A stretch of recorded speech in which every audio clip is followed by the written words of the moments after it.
The idea that a Prime Minister can dictate how a visiting Prime Minister should behave in this country and what they should say and what they should not say publicly and what can and cannot be on the agenda is childish, arrogant, and ultimately self defeating. Rishi Sunak looks like a child at the moment with his response to Kyriakos Mitsotakis. I said yesterday I was deeply ashamed of the present government. I think I now want to focus that um, that idea more precisely. I am deeply disappointed in Rishi Sunak. I thought he made a very fine Chancellor of the Exchequer. Not everybody may agree with all the things that he did, but he is, or he was, astute, and he is probably the most intelligent Prime Minister that we have had,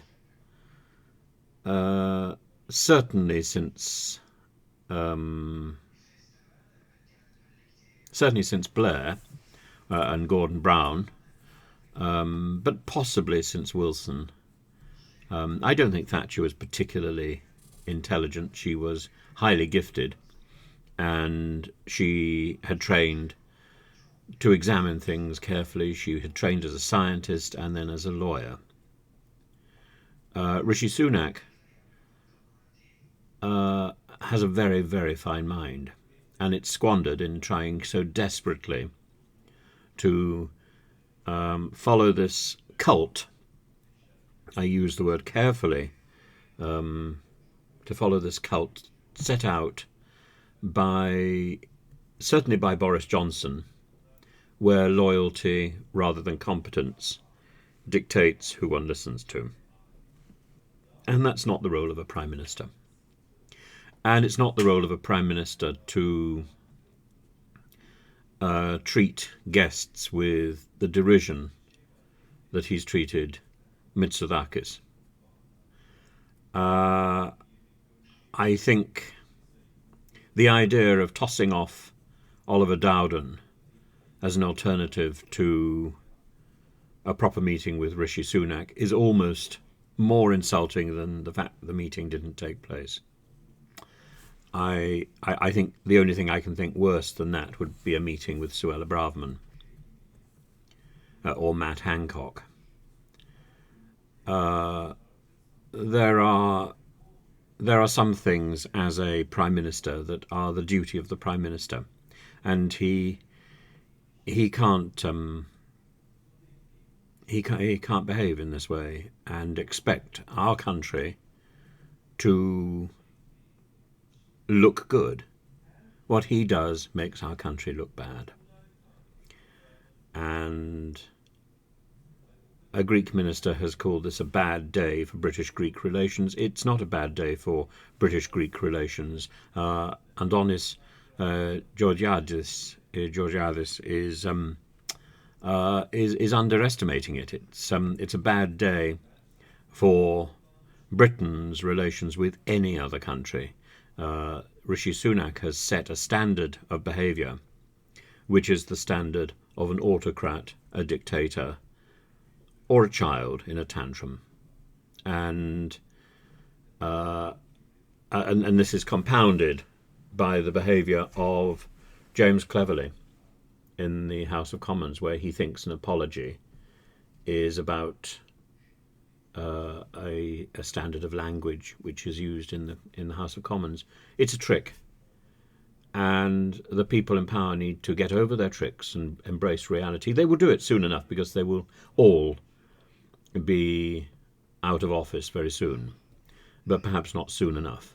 I can't believe I'm saying these words, but courtesy is the bedrock.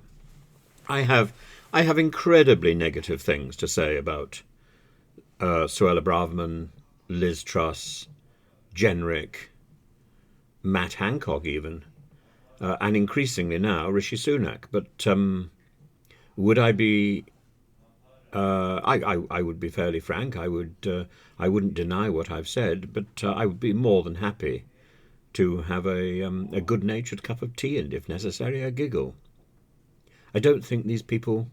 I don't think that's in these people's instinct.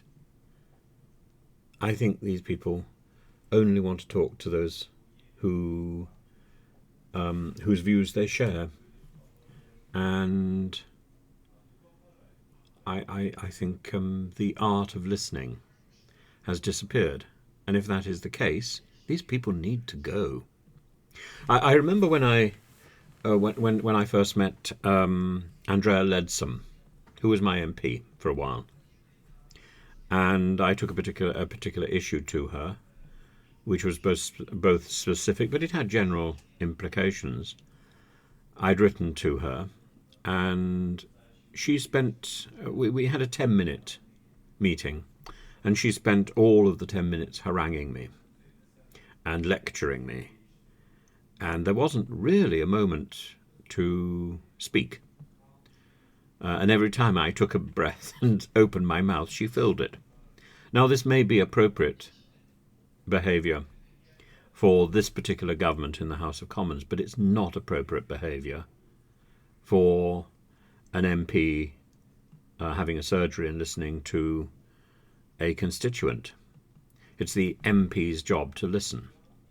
But I think this particular government and this particular administration has got into the habit of dictating and not listening.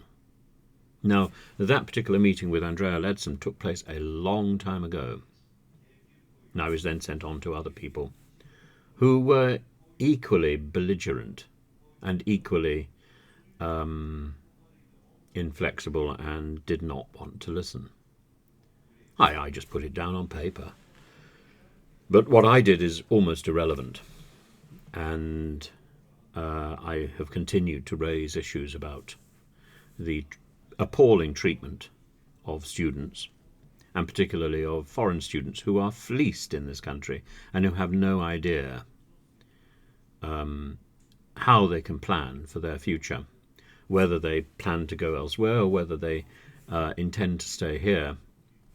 The laws change almost at the flick of a switch, and that isn't the way to run an education policy, whether it's in a school or in a university, particularly when we are so desperate for well-trained support, and particularly for people who've been trained in our systems, our techniques, and in our universities. Well, there we are.